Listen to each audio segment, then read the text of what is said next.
a startup is about an idea which can be scaled up.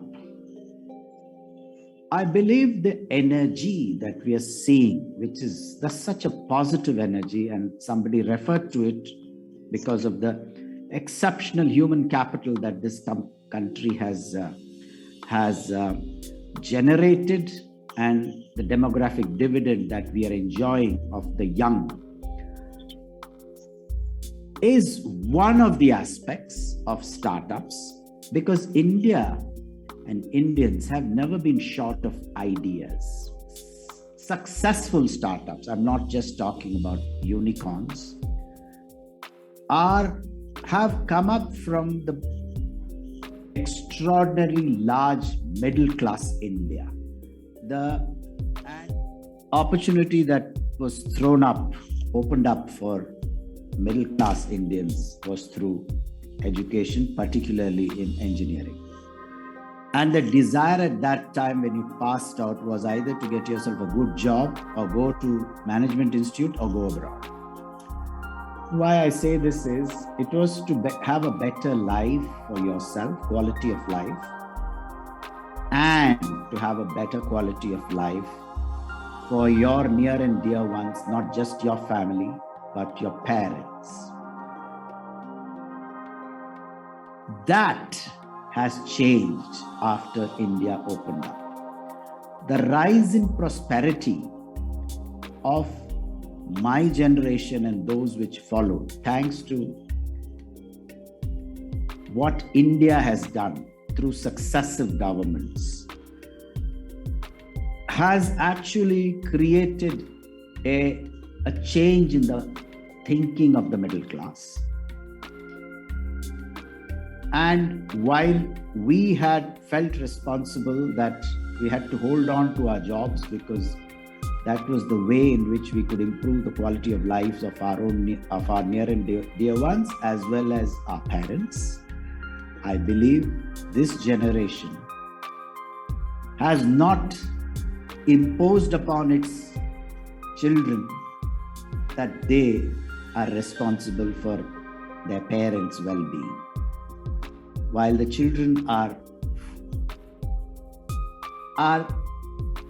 wanting to, they are not expected to. And this is an important insight of mine.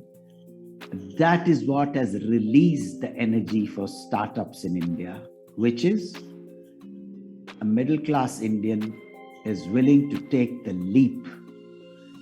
Young boy is willing to take the leap into becoming an entrepreneur because the risk, fear of failure, and the risk appetite is much high. Fear of failure is low because the unicorns have come up because of somebody starting with an idea.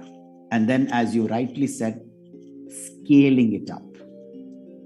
Why the word unicorn? I was wondering why unicorn at all.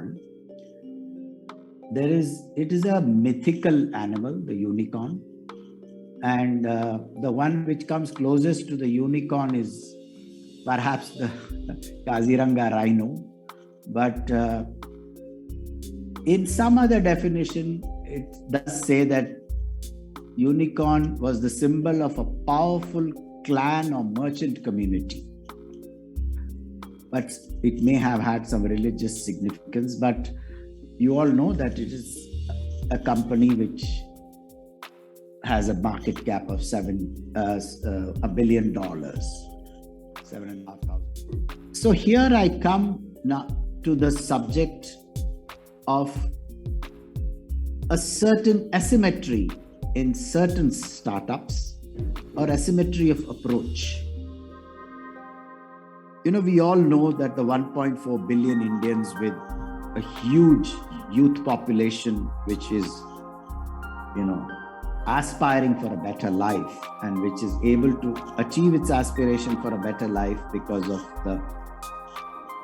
the framework and the infrastructure and the climate that has been created in this country.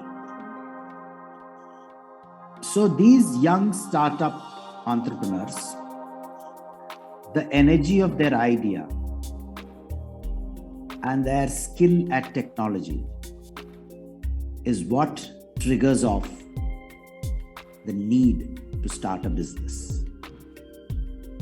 But increasingly, I am finding that where Calcutta Management Association and people like me and others who have experience need to contribute to the startup system is that an idea alone is not sufficient. Technology alone is not enough. I have seen several proposals for startups which come about what this technology can do. But they leave out the last two words, technology can do for who. The for who question, which is the consumer orientation. And I'm not saying there are brilliant startups and brilliant, successful unicorns which have addressed the whole value chain and the consumer absolutely bang on. But those 95% which I think Gautam Ray spoke about, what do they lack? Some of that is to do with the technology is not alone enough. It has to serve a need. It has to satisfy an unmet need or enhance something which is underserved. A consumer is underserved by certain businesses and products or services. And then assessing how many, one is for who and how many, and then build that business plan, so to say, brick by brick, because that is the pain that most of us went through. I'm not being judgmental by saying no, cash flows are important. Those are all, I think, the startup funding that is coming from all over the world is such a wonderful thing. That is people wanting to support an idea. But on this side, I keep saying that those basics of who you are serving and how many and how sustainably you can serve is an important question to answer right at the beginning. Perhaps Mr. Shenoy mentioned, which is fail fast. When startups come to me, I sometimes say, and this is from my experience, every time tell them, I wish you failure in the beginning, not success in the beginning. I have seen this certainly in the 35 years that those of my career at Titan, that those businesses which didn't see early success but saw failure or rather diminished success in the beginning actually became much more sustainable and strong as we solved the problems of those that caused the diminishing success or failure.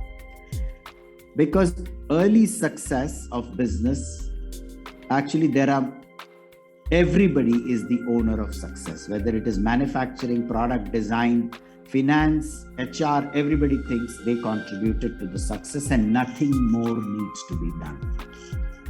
It is when you don't succeed that you begin to go back to the drawing board.